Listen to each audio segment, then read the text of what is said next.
Ricardo Agreste é formado em Teologia e Filosofia, mestre em Teologia com especialização em Missões Urbanas, fundador do Projeto Timóteo, centro de treinamento para plantadores de igreja e da rede Conexão Atos 17, autor de 3 livros, articulista das revistas Cristianismo Hoje e Liderança Hoje, plantador e pastor da comunidade presbiteriana Chácara Primavera, em Campinas, São Paulo, casado com Sônia, com quem tem 3 filhos, Luísa, Levi e Lígia. Com vocês, Ricardo Agreste.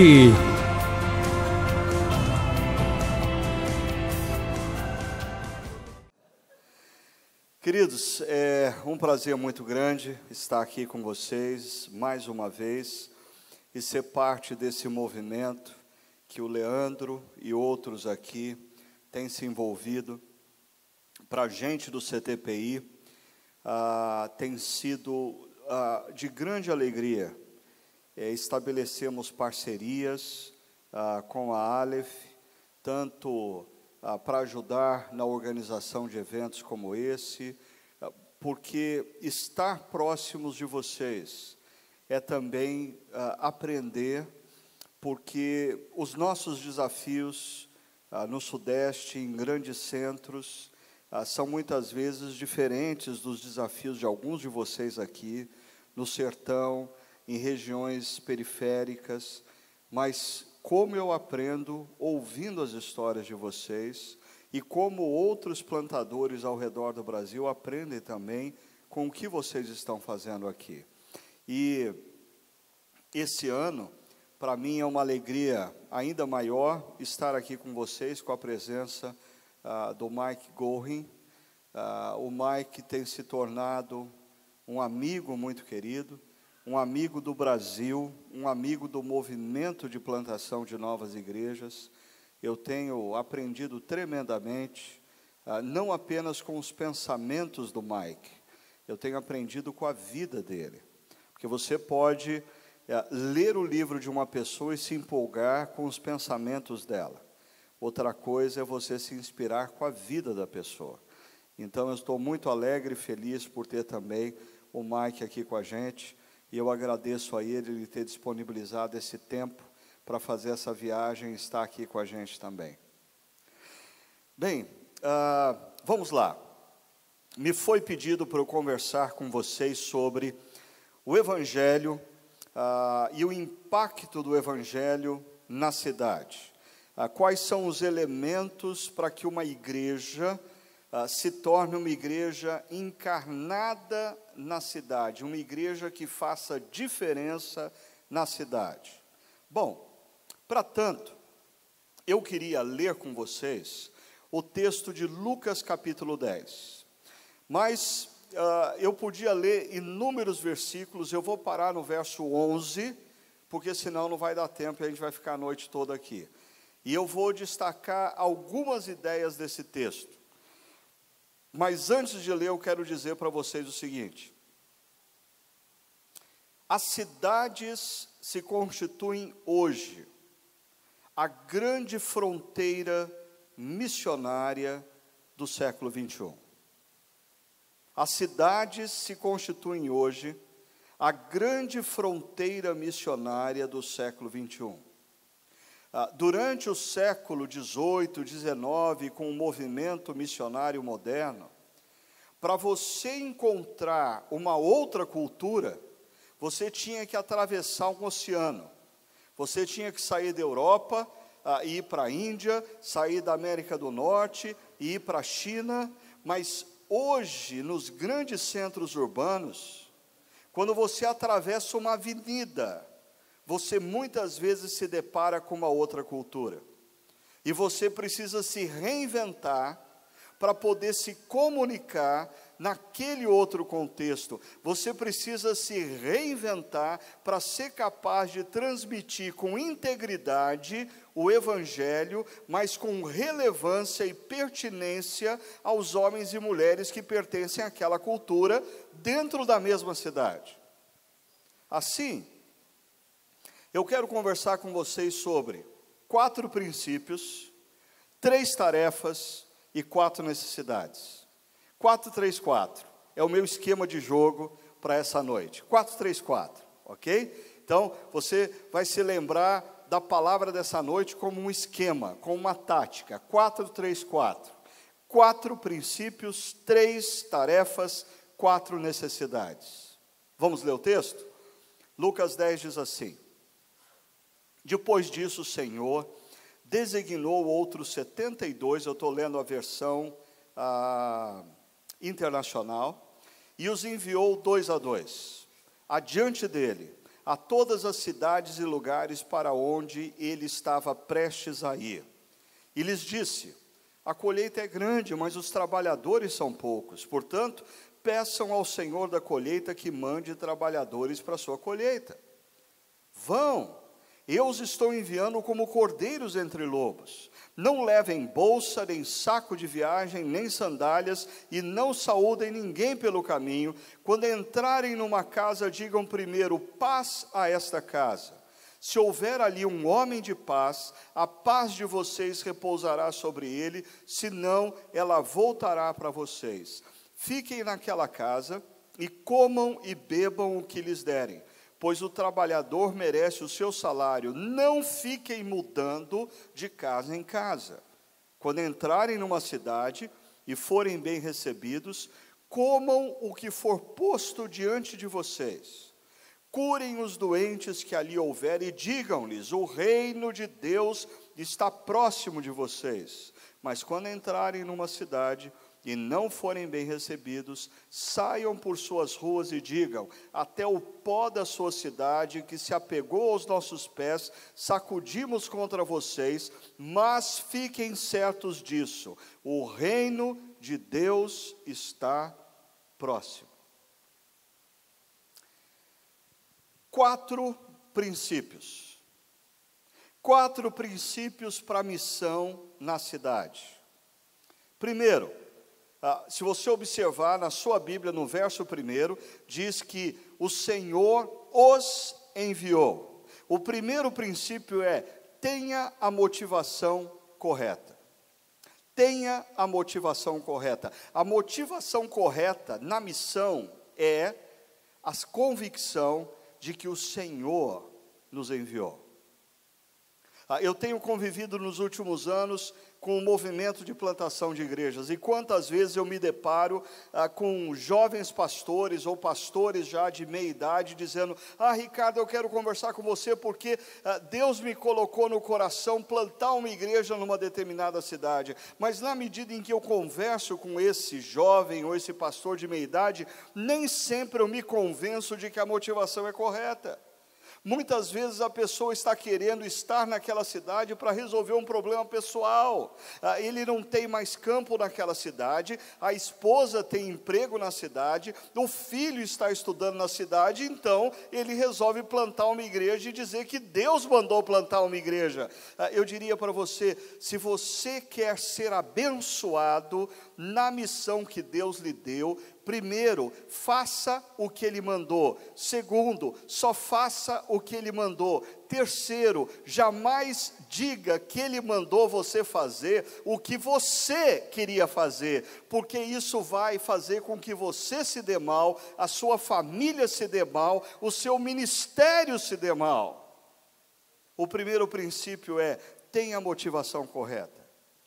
Esses discípulos são enviados pelo Senhor, e é o Senhor quem os envia. Segundo princípio: jamais ande sozinho. O texto nos diz que o Senhor os enviou, e os enviou 2 a 2. O Senhor os enviou 2 a 2. Se você está sozinho no ministério, você está sozinho no ministério e desobedecendo o Senhor da igreja, porque Ele não nos enviou sozinhos.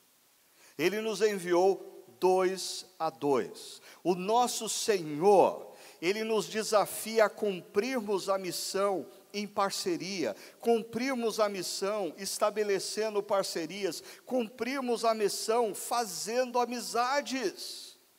Quantas vezes eu me deparo com obreiros sozinhos, solitários, amargurados. E por que eles estão assim? Porque eles um dia resolveram fazer o ministério solitariamente, e Deus não te autorizou fazer o ministério sozinho, porque Ele te enviou 2 a 2.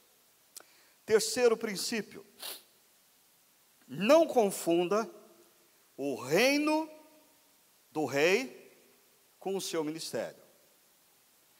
Ainda no versículo 1 diz que Jesus os enviou adiante dele.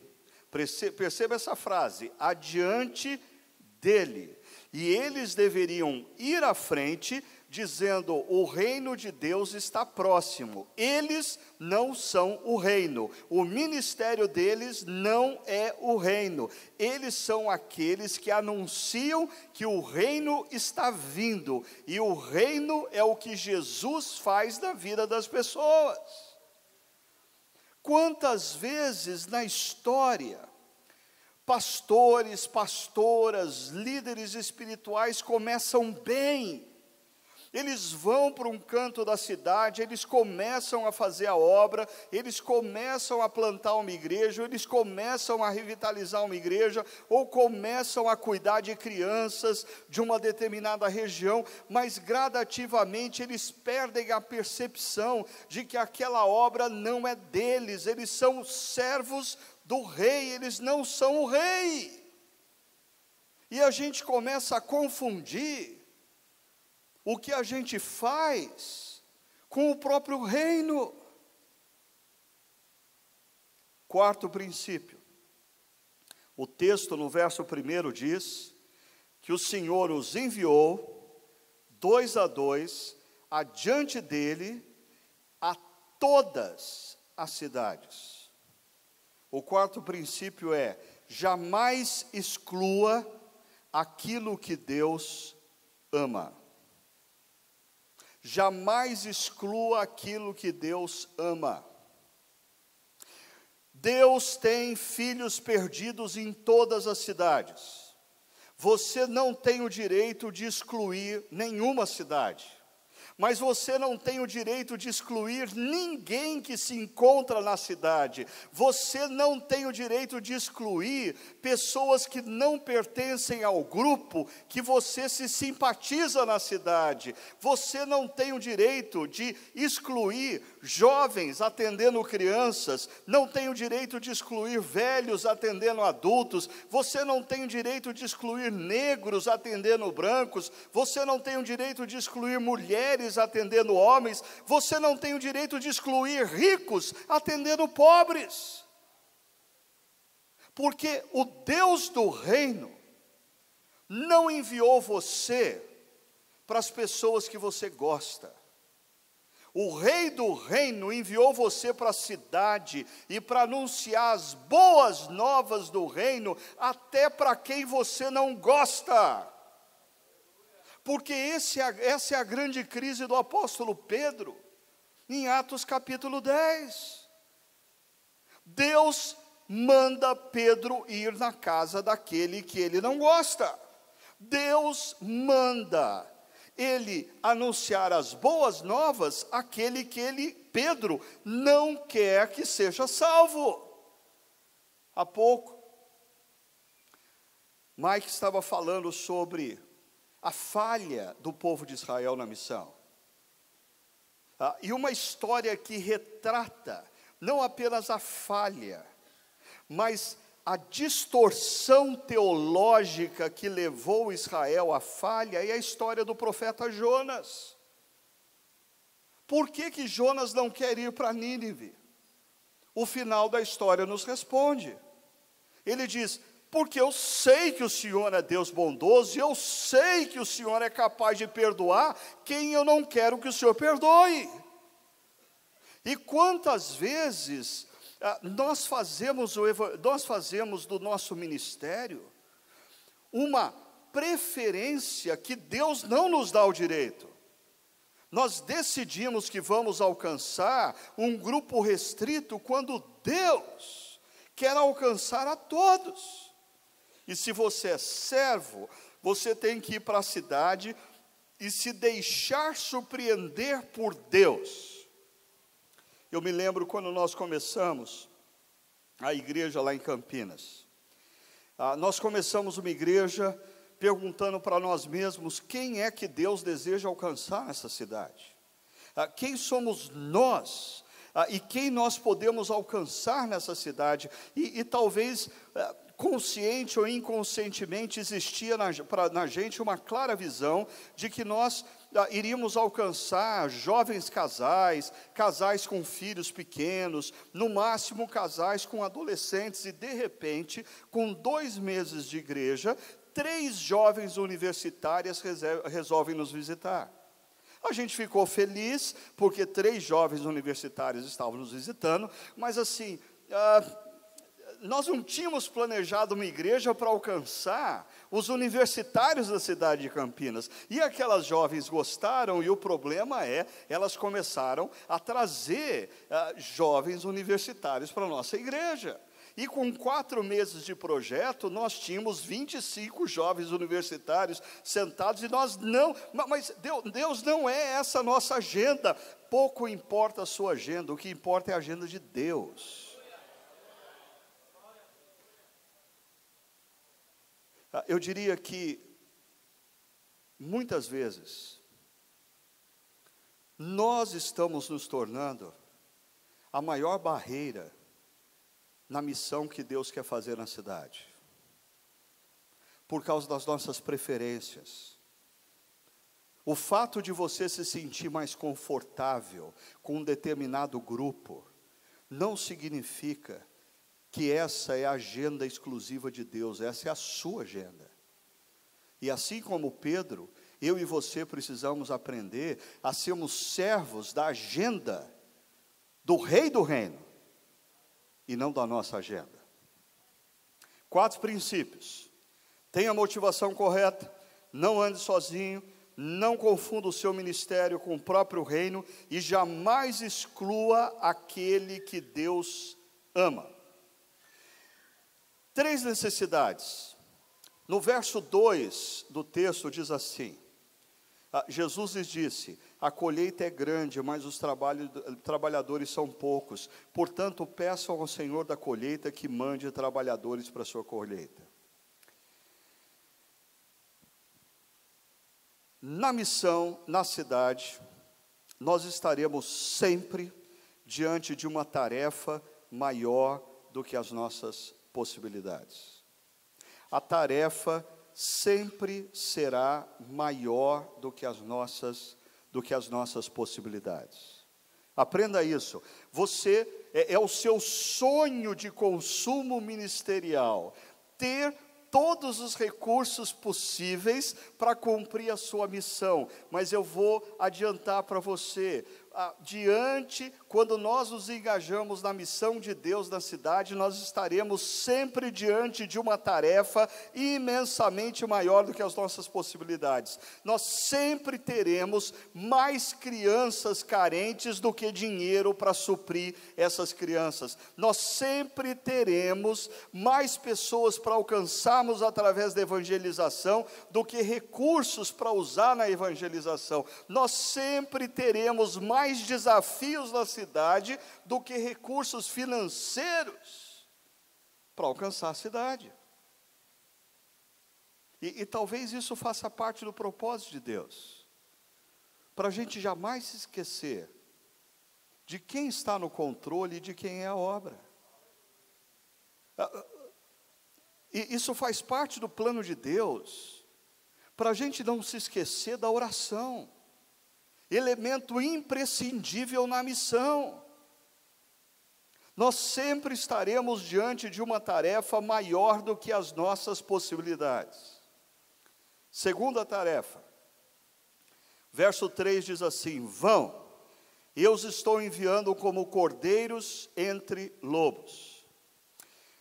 Nós sempre estaremos diante de uma tarefa em meio à oposição. Se engajar na missão do reino, levar o evangelho do reino para dentro da cidade, é se expor a adversidades e a oposição.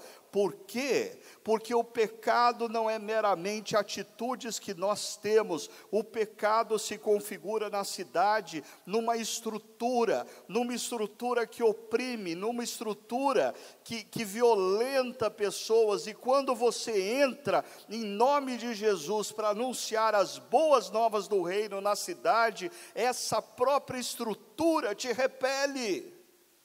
Essa própria estrutura resiste a você. Você começa a evangelizar as prostitutas de uma cidade e a estrutura vai reagir a você. Você começa a evangelizar os viciados em drogas de uma cidade e a estrutura vai reagir contra você. Você começa a tirar pessoas através do evangelho das gangues, dos bandidos, dos assaltantes, e a estrutura vai reagir contra você. Para mim, uma das histórias que deixou para mim mais claro esse fato de que nós estamos na cidade diante de uma tarefa que gera oposição, foi uma história que eu ouvi há muitos anos atrás, do Robert Lincoln. Robert Lincoln é um missiólogo urbano, e ele por muitos anos foi missionário numa região da cidade de Detroit, nos Estados Unidos. Uma região muito pobre, uma região caracterizada pela violência, pelo tráfico de drogas. E ele passou alguns anos ali evangelizando e discipulando um grupo de jovens. E ele se envolveu tanto com aquele ministério que ele ficou cerca de 3, 4 anos sem tirar férias.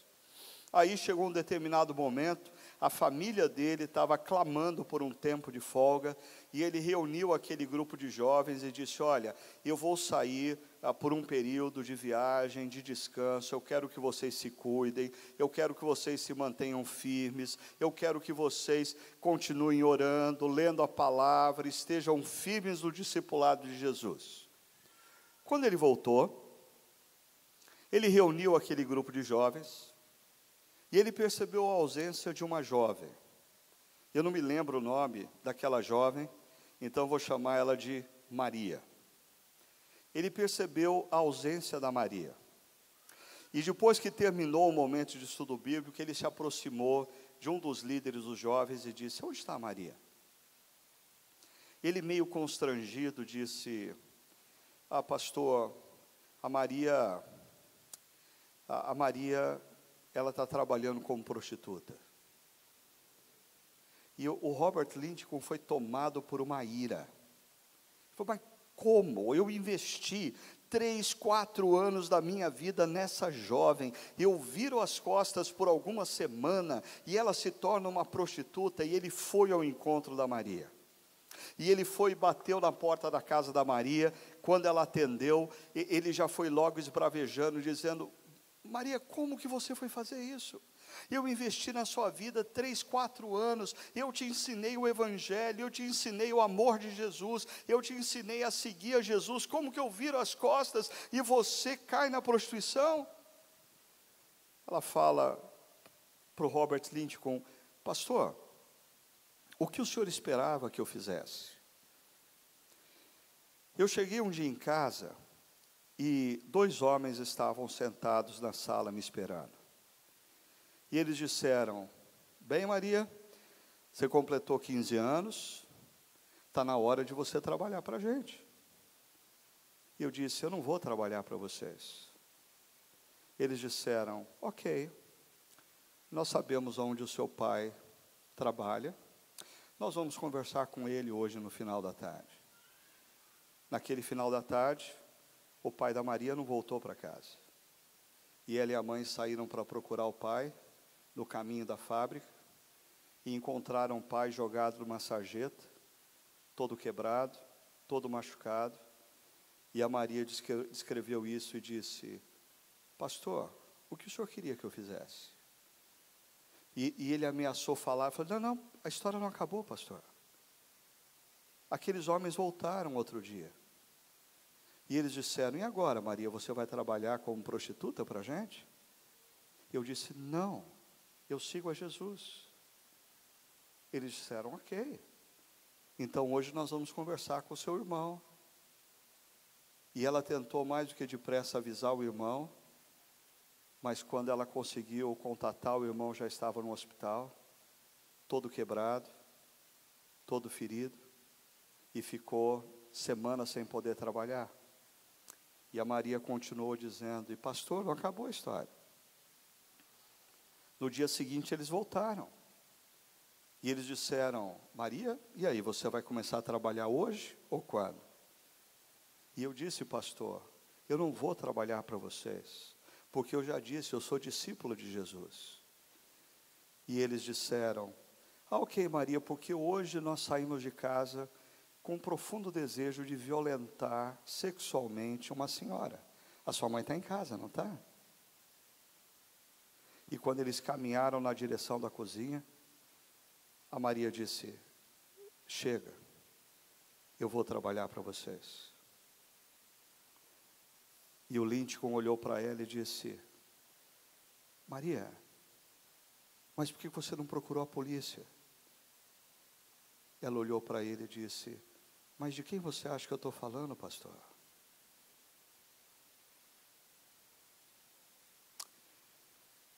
As estruturas da cidade, elas estão contaminadas pelo pecado.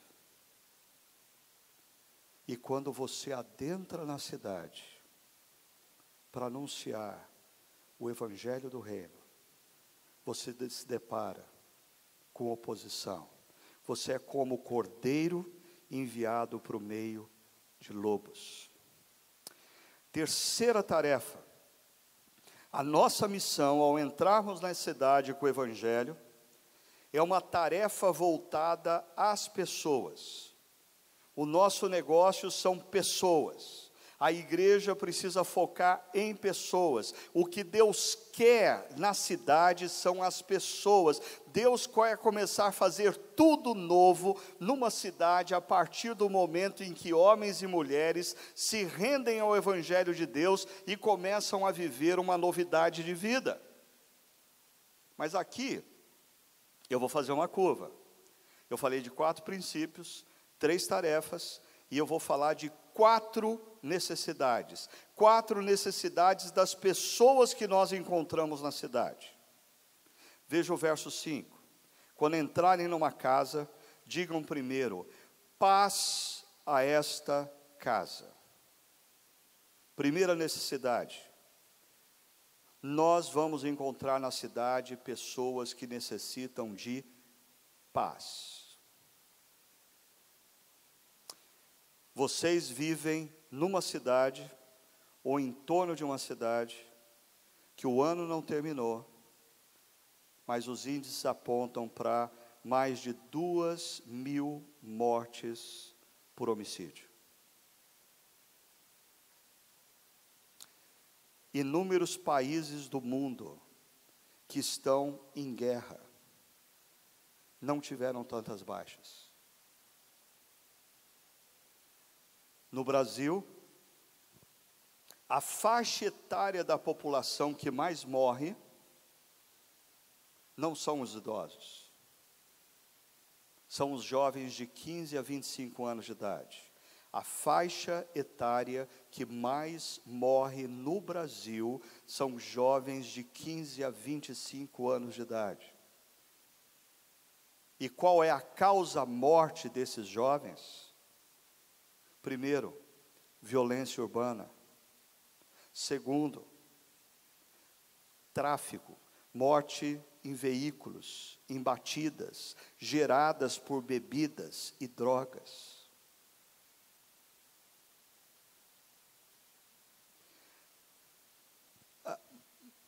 Mas pensa no pai, que o seu filho não voltou para casa naquela noite, e ele recebeu um telefonema dizendo que o filho dele estava morto numa avenida, alvo da violência urbana. Ele precisa de paz. Ele precisa de paz. A cidade precisa de paz. E a parte da criminalidade, o número de divórcios que acontecem na cidade, quantos homens e mulheres lutando num divórcio precisam de paz, quantos filhos de casais que estão se divorciando precisam de paz, quantas crianças que foram abusadas sexualmente numa casa precisam de paz, quantas mulheres que foram alvo de violência doméstica numa cidade precisam de paz, quantas pessoas vivem nessa cidade e precisam diariamente tomarem medicamento contra a depressão, porque precisam de paz. E o que Jesus nos manda fazer? Entrar na cidade e, antes de mais nada, pedir paz, o shalom de Deus sobre a vida das pessoas. Nós somos os mensageiros, nós somos a igreja que precisa levar ao mundo de hoje, à cidade violenta, o shalom de Deus. E o shalom de Deus nos foi oferecido naquela cruz. E por isso, nós precisamos anunciar de maneira que as pessoas entendam o que aconteceu naquela cruz.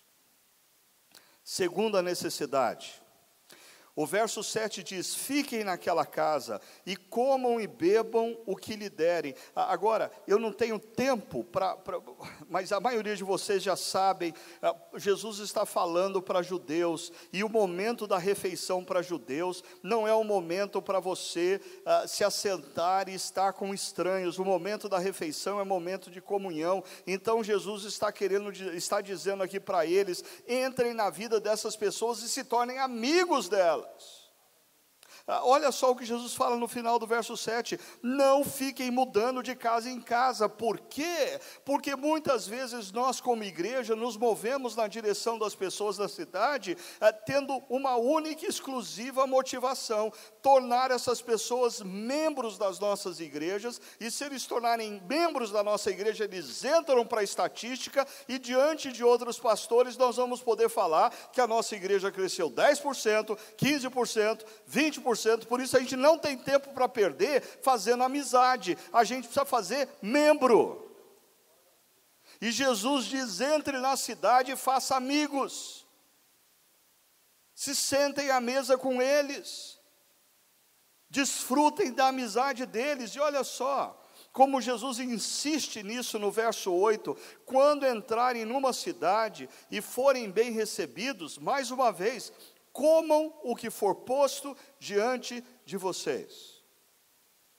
Teria mais implicações para a gente falar sobre esse comer o que for posto diante de vocês, mas a gente não tem tempo para isso. Por isso eu quero me concentrar na questão da amizade, porque as cidades se tornaram um espaço, preste atenção, de solidão, medo e desconfiança. As pessoas que vivem numa cidade, numa grande cidade do nosso país, via de regra são pessoas tomadas pela solidão. Elas estão imersas no mundo da internet. Por quê? Porque elas não têm amigos de carne, pele e osso. Elas estão tomadas pelo medo, elas não saem à noite. Se elas descem do ônibus e precisam caminhar 2 quarteirões, elas fazem da maneira mais acelerada possível. Se elas ouvirem passos atrás, elas ficam desesperadas. Elas não atendem um celular na rua com medo de serem roubadas. Elas não param nos semáforos. Por quê? Porque a cidade se tornou um lugar de solidão, medo e, consequentemente, desconfiança. Se você senta no ônibus e um sujeito senta do seu lado e puxa a conversa, você sente o quê? Desconfiança. O que esse sujeito está querendo? Aonde ele quer chegar?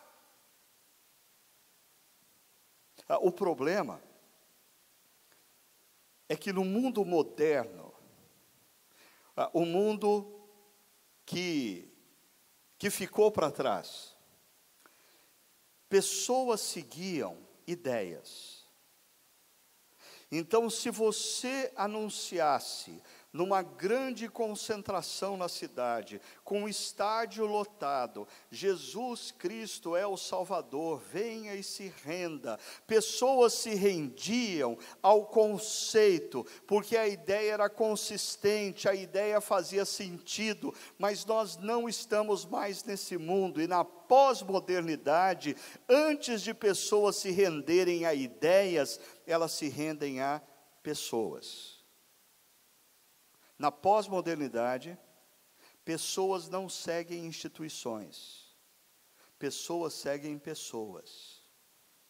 Na pós-modernidade, primeiro a pessoa vai se convencer do seu amor por ela, do seu interesse por ela, para depois ouvir o que você tem a dizer para ela. Algumas pessoas, às vezes, acham esse princípio um pouco complicado, quando eu digo, primeiro as pessoas vão seguir você, para depois elas se renderem a Jesus. Mas o que acontece em João capítulo 1? Quando os discípulos de João Batista vão para Jesus, por quê? Porque eles confiam em João Batista. E João Batista diz, eis o Cordeiro de Deus que tira o pecado do mundo. E os discípulos vão a Jesus, por quê? Porque eles confiavam em João Batista. E logo depois, um desses discípulos, que vai até onde Jesus estava hospedado, vem ao seu irmão Pedro e diz, venha e veja quem nós achamos o Messias. E Pedro vai, por quê? Porque ele confia no irmão dele, André. O mesmo vai acontecer com Filipe, o mesmo vai acontecer com Natanael. Agora tem um outro detalhe. Como que nós vamos desenvolver uma relação com as pessoas de fora da igreja, as pessoas da cidade, na qual nós venhamos a construir amizade, se as nossas igrejas vivem uma tremenda loucura ativista, e que nós mesmos, os líderes, nós não temos tempo para termos amizade com o vizinho?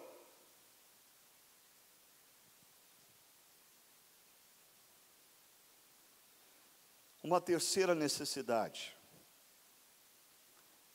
A nossa tarefa na cidade, nós encontramos pessoas necessitadas de cura. Verso 8, primeira parte, Jesus diz, curem os doentes que ali houver. Cura. E aí os meus irmãos e irmãs pentecostais já vão dizer, amém, pastor, aleluia, nunca vi um presbiteriano pregando por cura, é isso aí, vamos lá.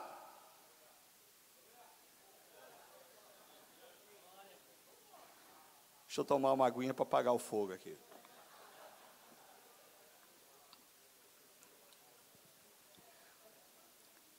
Eu creio que Deus é poderoso para realizar curas. Eu creio que as curas acompanham o anúncio do reino de Deus.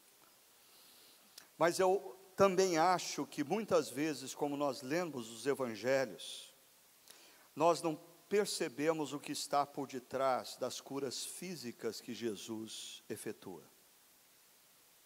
Porque no tempo de Jesus, uma pessoa que tinha um defeito físico, um deficiente visual, um leproso, um aleijado, não podia participar das celebrações no templo. Alguns deles não podiam morar com suas famílias. Antes do sol se pôr, aleijados, cegos, surdos, mudos, leprosos, precisavam sair da cidade, e os portões da cidade eram fechados.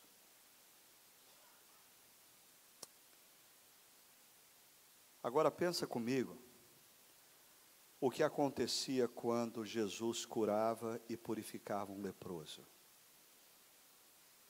Naquela noite, ele não ia precisar sair da cidade.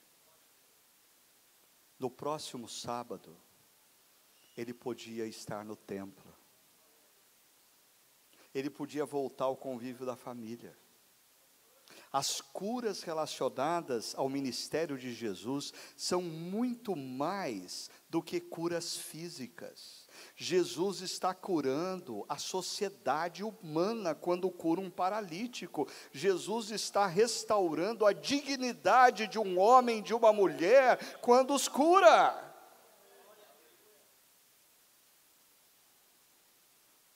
Há pouco, nós estávamos conversando com um grupo de pessoas, e eu pedi para o Mike contar uma história que me empolga muito. Uma história vivida por um grupo de pastores na cidade de Phoenix, Arizona, que fazem parte do network que o Mike faz parte, o Surge Network. E a cidade de Phoenix vivia um momento crítico no que diz respeito a crianças que estavam sob o cuidado do governo, porque tinham sido abandonadas, ou porque tinham sido alvo de violência, alvo de abuso, e elas tinham sido retiradas das suas famílias. E os pastores daquele movimento disseram: nós precisamos desafiar as nossas igrejas a fazer alguma coisa por essas crianças. E essa alguma coisa que nós precisamos fazer por essas crianças é adotar crianças. Nós precisamos criar uma campanha de adoção dessas crianças. E um dos pastores disse: olha, mas a gente não tem como fazer isso se nós, pastores, não fomos os primeiros a tomarem essa decisão. E aí começou o movimento. Um pastor adotou 2 crianças, o outro adotou 3, o outro adotou mais uma, o outro adotou outra. E a igreja começou a ver o que os pastores estavam fazendo. E casais da igreja começaram a adotar crianças. Famílias das igrejas começaram a adotar crianças. E de repente, chegou um momento que, preste atenção, não existia mais crianças na cidade de Phoenix para serem adotadas. Isso para mim é um milagre tão grande quanto ouvir que Jesus tocou os olhos de um cego e disse: eu quero que você veja. Eu sonho com um dia que uma jornalista parada num semáforo de uma cidade como São Paulo ou Rio de Janeiro, vai se indagar: mas onde estão as crianças que estavam no semáforo? O que aconteceu? Bem possivelmente tem um grupo de extermínio na cidade, estão acabando com as crianças, eu vou começar a investigar esse negócio. E essa jornalista começa a fundo, ela quer saber o que aconteceu, onde estão as crianças que antes estavam na rua, roubando, estavam na rua pedindo dinheiro, estavam na rua se prostituindo. E se essa jornalista descobrir que, na verdade, as crianças começaram a desaparecer das ruas, uns 2, 3 anos antes, quando um grupo de igrejas evangélicas tomaram a decisão de adotar crianças?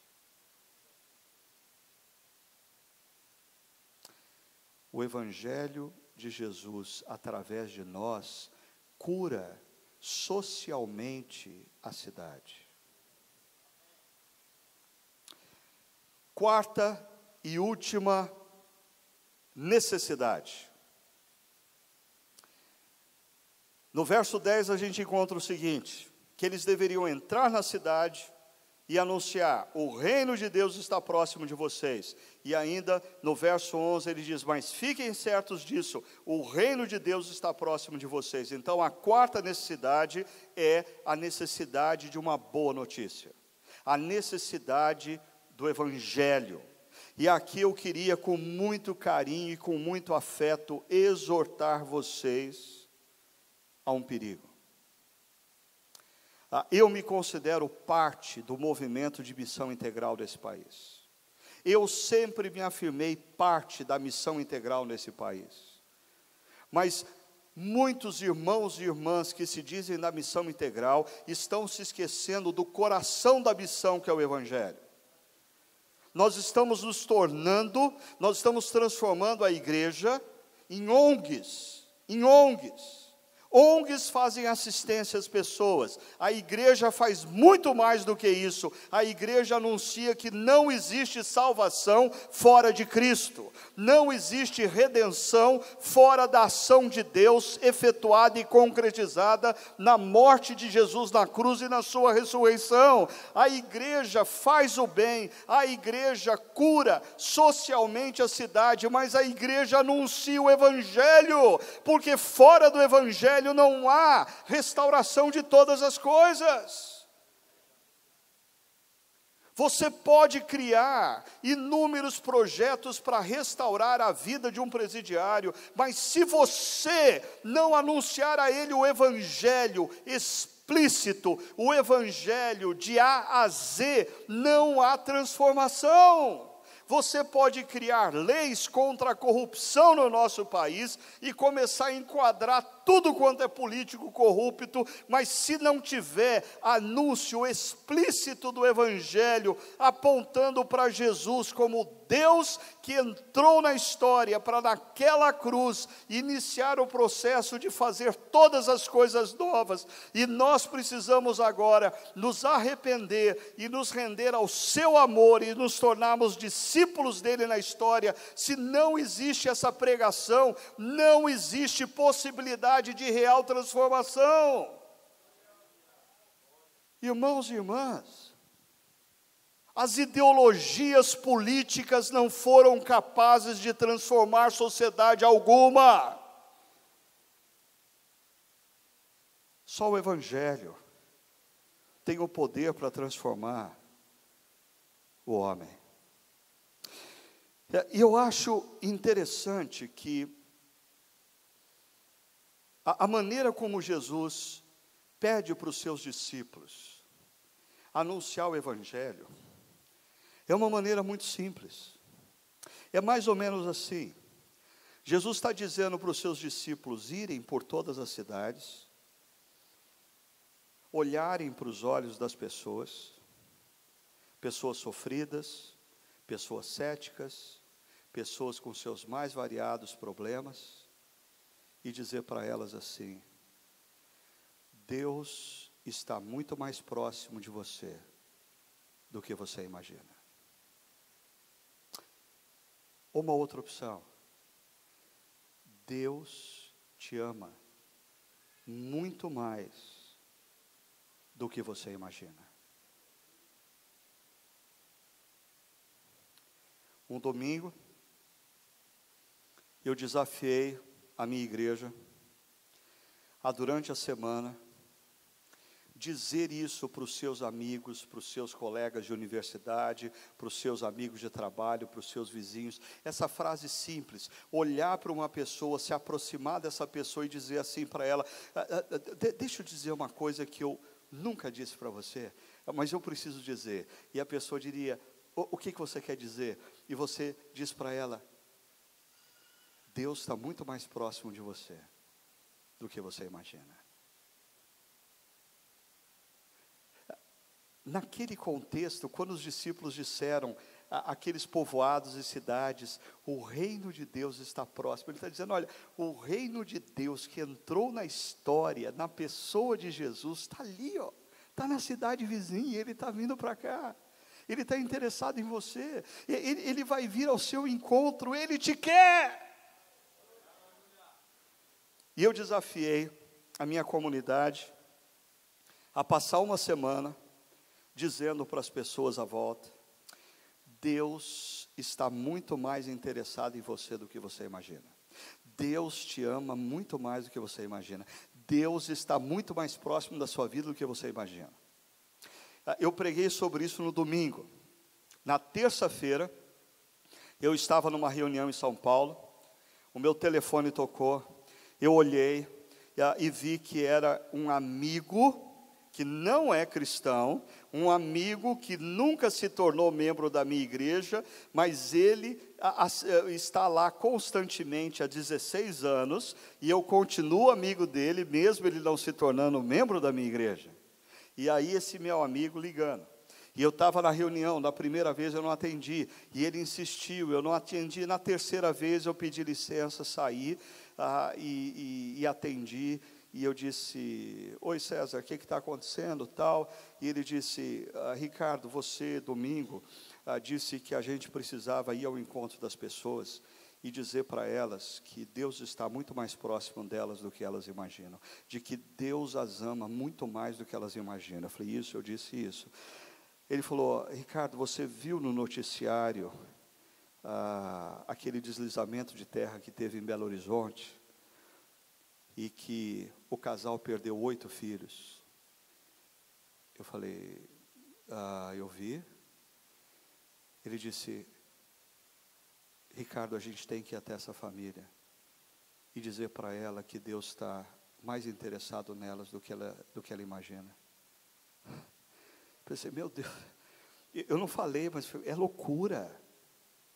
Não, eu disse para o povo fazer isso, mas isso é loucura. Mas eu não podia dizer para ele que eu pensava que era loucura. E eu disse, cara, é o seguinte, ok, é muito legal, mas é complexo a situação, como é que a gente vai chegar nessa família? Ele disse, eu já cheguei.